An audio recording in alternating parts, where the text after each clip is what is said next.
comment les israéliens qui travaillent le long de la clôture séparant Israël de Gaza vivent cette situation. Regardez le reportage de Mathias Inbar.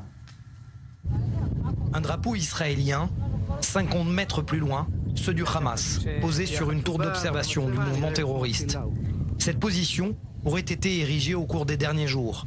Toute la complexité de la région selon les habitants qui résident en bordure du territoire gazaoui. Ce que vous voyez, ce sont les drapeaux du Hamas, ce sont ces camps d'entraînement. Lorsqu'une organisation terroriste s'entraîne à quelques mètres de votre maison, vous entendez tout. On entend des explosions, des coups de feu, des cris, ça ressemble à une guerre.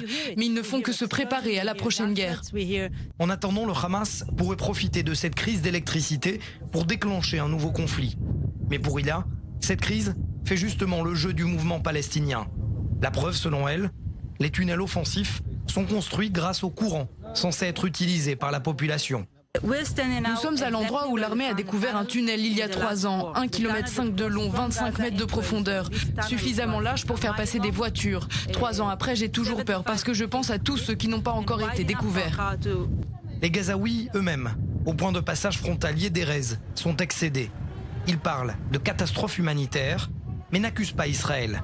Ils pointent du doigt la lutte interne entre le Fatah et le Hamas. Je suis en colère contre tous ceux qui sont contre nous. Il faut trouver une solution. Je suis en colère contre le Fatah et le Hamas parce qu'ils ne sont toujours pas réconciliés. Le peuple paye le prix de leur lutte. Tu penses qu'il n'y a pas d'électricité? Les leaders du Hamas ont de l'eau propre. Ils ont de l'électricité toute la journée. Mais nous, on n'a rien. Le Hamas accuse le Fatah d'être à l'origine de cette crise et le Fatah accuse le Hamas. Nous, on est au milieu et le point de passage de Rafah en Égypte est toujours fermé. Sur le terrain, le Hamas continue, à l'aide de ses tracteurs, de fortifier ses positions militaires à la frontière. Et ce, à une centaine de mètres à peine des soldats israéliens en patrouille.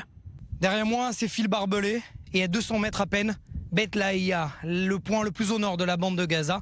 Dans le cas d'une nouvelle explosion de violence dans la région, c'est de là que pourraient être tirées la plupart des roquettes et des obus de mortier sur les villages israéliens en bordure de la bande de Gaza, mais également sur tout Israël.